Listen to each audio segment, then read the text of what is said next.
નિર્વાણ પુરુષનો, ભારતની નારી શક્તિનો આજના આપણા શ્રદ્ધાંજલિના કાર્યક્રમમાં જેમણે ખૂબ ભર જુવાનીથી છેલ્લા શ્વાસ સુધી સદગુરુના નામમાં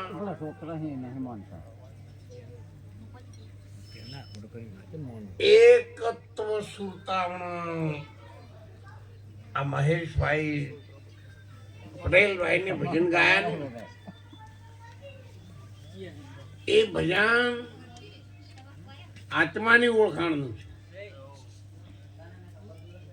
પહેલા ભજનમાં આપણા કવિરાજે કહ્યું હતું કે આકાશ અને ધરતી વચ્ચે સ્તંભ નહીં છતાં ટકી રહ્યું,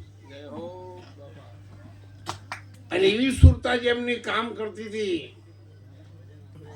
એવા આદરણીય નિર્વાણ હંસદ જેવા એ ધીરાજની શ્રદ્ધાંજલિમાં અમારે ઉમેદરામ કવિરાજ ખૂબ નાનપણથી અમે બધા સાથે છીએ.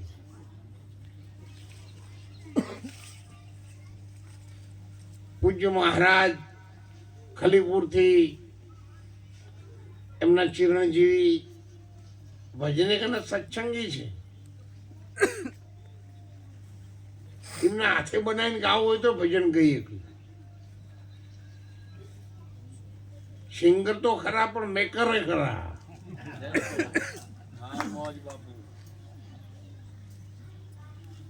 રમણલાલ ભરતભાઈ ભજનોમાં ખૂબ વર્ષોથી જોડાયેલા.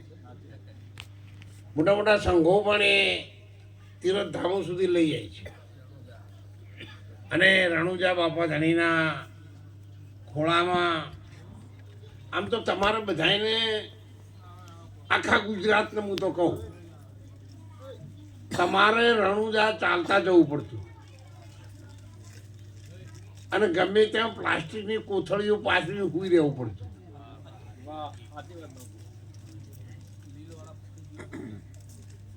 એ બધું દુઃખ કાઢી નાખ્યું. અને બાપા ધણીએ તમે હેડતા જાઓ, ગાડીમાં જાઓ, પણ ત્યાં ગયા પછી આપણા બધા ગુજરાતીઓના રણુજાવાળા ધણીને એમના ખોળામાં આપણને ત્યાં લઈ લીધા. આપણો જ આશ્રમ ત્યાં થઈ ગયો. કૂતરું ગમે ત્યાં આખો દાડો ફરવાનો હોત પડે બજમાં ના જતું રહે. ઢોરું આપણા ઘેર નહીં આવતું રહેતું. મોણસ આપણા હારા થી બીજાની ઘેર જતા રહું છું. ઢોર સીધો કોઈ બીજાની ઘેર જાય, બોલો સાચું. અને મોણસ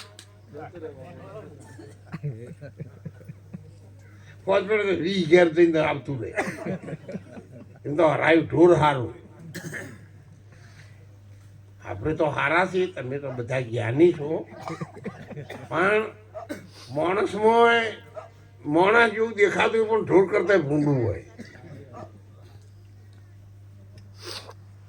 એવા રણુજામાં ખૂબ મોટું તીર્થધામ આપણે બનાવી દીધું છે. વિશ્વ ભારતીબેન અત્યાર સુધી જુનાગઢ હતા, પણ હવે ત્યાં કોઈ માણસ, એક તો ભાષા જુદી, પછી ગુજરાતમાં કરતા ચો જુદું છે. એ દારૂની છૂટ છે. એટલે રોમાપીના દર્શન કરીને કોક વળી પ્રસાદી લઈ લે.